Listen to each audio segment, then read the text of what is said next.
Assalamualaikum warahmatullahi wabarakatuh. Perkenalkan, nama saya Farah Beresha Almira dari program studi akuntansi Fakultas Ekonomi Bisnis Universitas Negeri Jakarta. Pada kesempatan kali ini, saya akan memberikan sedikit edukasi mengenai perlindungan data pribadi konsumen.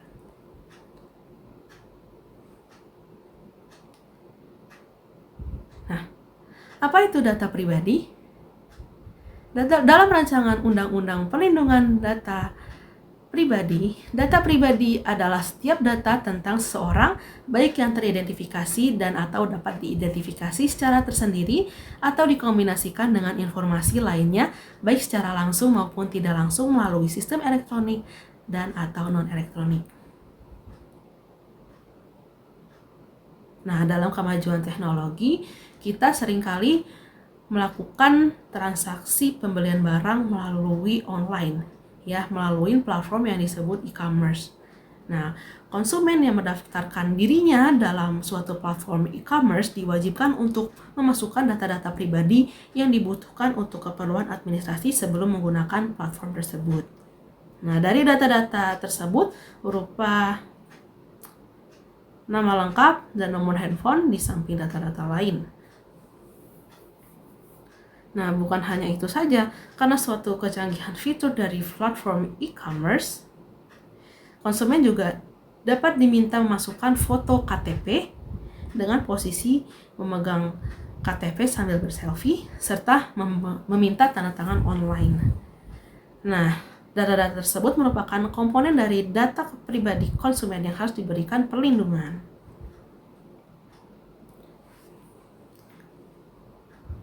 Nih, untuk jenis data pribadi sendiri itu ada dua, yaitu data pribadi yang bersifat umum dan data pribadi yang bersifat khusus.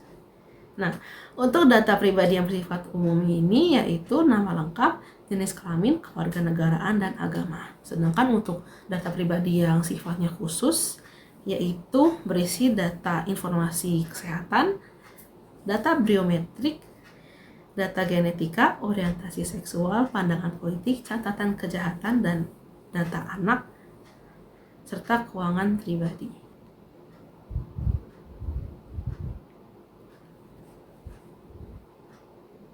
Nah, setelah beberapa hal yang memungkinkan kita untuk menyebarkan data pribadi, nah di sini ada ancaman data pribadi, yaitu salah satu ancaman utamanya yaitu kebocoran data atau pelanggaran keamanan yang dapat mengakibatkan data pribadi konsumen jatuh ke tangan yang salah. Nah, dalam Undang-Undang PDP ini menekankan beberapa larangan, yaitu memperoleh atau mengumpulkan data pribadi orang lain untuk keuntungan diri sendiri atau merugikan pihak pemilik data. Lalu yang kedua, mengungkapkan atau menggunakan data pribadi orang lain tanpa izin. Yang ketiga, membuat atau memasukkan data pribadi untuk keperluan diri sendiri dan merugikan orang lain. Nah, untuk sanksi pidana yang ditetapkan oleh undang-undang ini adalah pelanggar diancam hukuman penjara selama 4-6 tahun dan denda 4-6 miliar rupiah. Lalu korporasi yang melanggar dapat dikenai denda, pencabutan izin usaha, bahkan pembubaran. Nah, lalu yang kedua ada UU ITE pasal 26 tentang informasi dan transaksi elektronik. Berdasarkan UU ITE, negara telah menunjukkan sikapnya atas kepedulian terhadap perkembangan zaman dalam hal melakukan kegiatan transaksi elektronik. Ketentuan pasal 26 ayat 1 dan ayat 2 pada undang-undang tersebut telah disebutkan bahwa bagi setiap informasi data pribadi harus didasarkan pada persetujuan orang tersebut, dan bagi yang haknya dilanggar dapat meluncurkan gugatan. Nah, pasal tersebut menjadi suatu bentuk perlindungan represif karena bentuk perlindungan yang diberikan negara dalam bentuk hak pengajuan gugatan kerugian ke pengadilan. Nah, sedangkan pada ketentuan ayat 3 dan ayat 4 dari pasal yang sama, negara mencoba mengakomodir memberikan perlindungan secara preventif namun dengan segala pertimbangan lain. Adapun bentuk perlindungannya dengan memberikan ruang bagi para orang yang bersangkutan untuk meminta penghapusan berdasarkan pada penetapan dari pengadilan dan wajib menawarkan mekanisme penghapusan. Dalam hal ini, proses penetapan pengadilan menjadi fokus utama, memberikan penghapusan data bagi orang yang datanya dimiliki oleh penyelenggara sistem elektronik yang dalam hal ini merupakan konsumen e-commerce. Nah, lalu untuk cara mencegah ancaman penyalahgunaan data pribadi yaitu yang pertama, gunakan kata sandi yang kuat. Lalu, aktifkan autentikasi 2 faktor.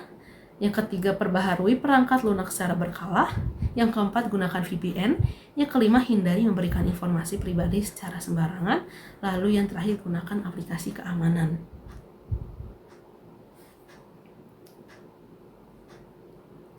Sekian pemaparan edukasi dari saya. Mohon maaf apabila terdapat kesalahan kata dan kekurangan. Semoga hal yang saya paparkan ini dapat bermanfaat bagi perlindungan data pribadi konsumen di Indonesia. Wassalamualaikum warahmatullahi wabarakatuh.